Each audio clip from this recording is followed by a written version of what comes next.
glasses can reflect. That's too bad. So I just wanted to turn the camera on real quick and talk briefly about rest and the ability to switch off, as it's kind of misunderstood is the wrong term, but misinterpreted topic in endurance sports and in cycling specifically. There tends to be an attitude of push, and then questioning why you're not getting better. And I'll start this off with a quick story, and then we'll kind of walk into the video and explain the reason why I'm resting. There's a lot, and we'll start with this quick story. And a couple years ago, I was out riding with a friend, very, very experienced cyclist, master cyclist, raced for years and years and years, and he was just talking about guys that would get injured. You know, they train really hard, get injured in a race, and then they'd come back and be better than they ever were before. And he was kind of attributing that to rest, and that always stuck with me. And I never experienced that until this past January, when I did injure myself after a really heavy sort of 5 months of pushing on it and taking rest, but not really fully resting enough. And I injured myself. I injured my knee, and I had to take essentially 2 weeks off the bike. There was still some riding, but it was very low intensity, and that was the most rest or most break that I'd taken in about 2-3 years.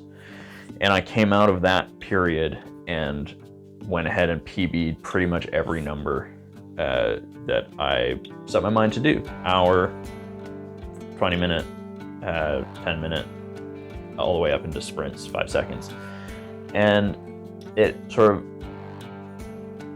reinstated this need for rest in my mind. And so I figured I would turn the camera on and talk about it, because it's something that I have implemented in my training, but not well enough. And I've realized the mistake on that on my part, and I will be implementing rest more going forward. And so what does that mean? What does rest look like? And because a lot of people will say, yeah, I'm on a rest week, and then they'll ride a 10-hour week, and yeah, there'll be low intensity, or they'll ride the same amount, and they'll just take the intensity out. Rest is individual, just as training is, but I would say err on the side of less always. I'm on a rest week right now, and we'll kind of get into that in a second. And I'm pretty much not really doing anything. I haven't ridden my bike more than 2 hours, and it's Wednesday. I did a 2-hour ride on Monday, and then I haven't ridden. And I'll maybe sit on the rollers for 20 minutes today and flush my legs out, but other than that, I will not be riding. Maybe do a bit of core work, but it really is flip the switch off mentally, make sure I'm getting food, water, sleeping as much as I possibly can for this week, and that's what my rest looks like.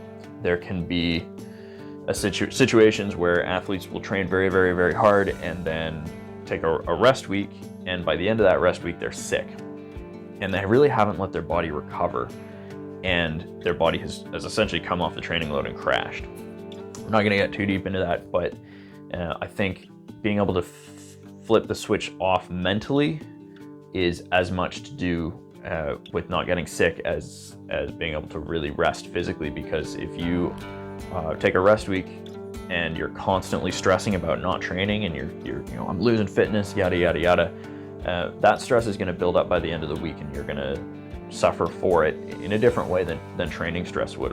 For a lot of us, training is kind of an outlet for just energy and emotion, and that's great, but having the ability to control that and switch it off is paramount to having a really good recovery week. So I'll just leave it there for that.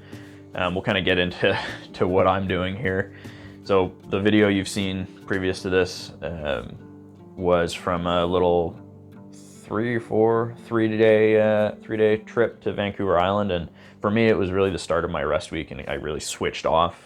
Was able to get out, do a little bit of traveling, a little bit of riding, new roads, but really just new setting, completely switch off, eat really good food, and have quality time.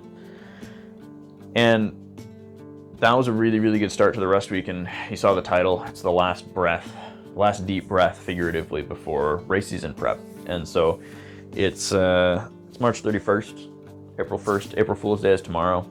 And training resumes on Monday.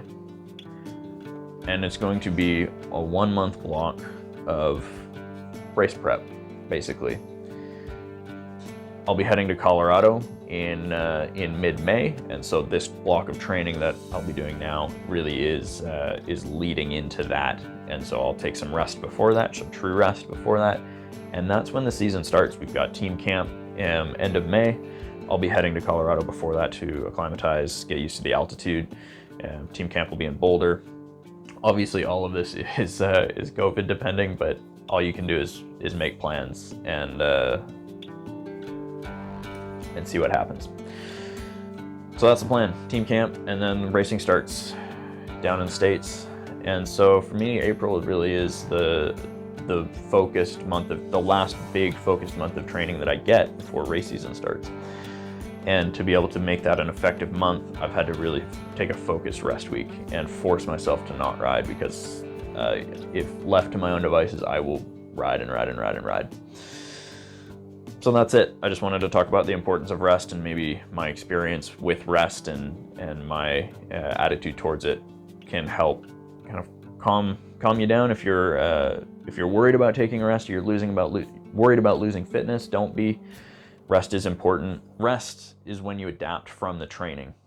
Training is meant to cause stress and make adaptation. So literally training will make you slower to cause stress on your body, and then the rest period is when you will recover and see the gains from that training. Whether that's a day off in your training block, which is more kind of to help your body get through that block and take on that stress, but really the blocks of rest on either side of training blocks, or more specifically after training blocks, really are when the gains are made. So take rest seriously. The eating, the sleeping, the foam rolling, the stretching, all of the components of properly resting, being able to switch off mentally.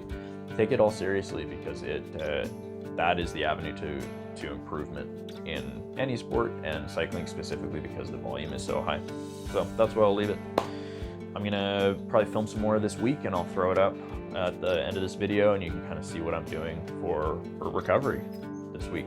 And I hope you enjoy. Ride safe out there, and recover hard. Before this video ends, expect more videos coming over the next month. I'm gonna try to film this training block a little bit better, maybe some vlogs, and expect more vlogs this season, because if I can share a little bit of this journey that I'm on and inspire some people to ride their bikes or get healthy, that's really what I'm all about. So expect more videos coming soon, and I'm gonna go eat and take a nap now.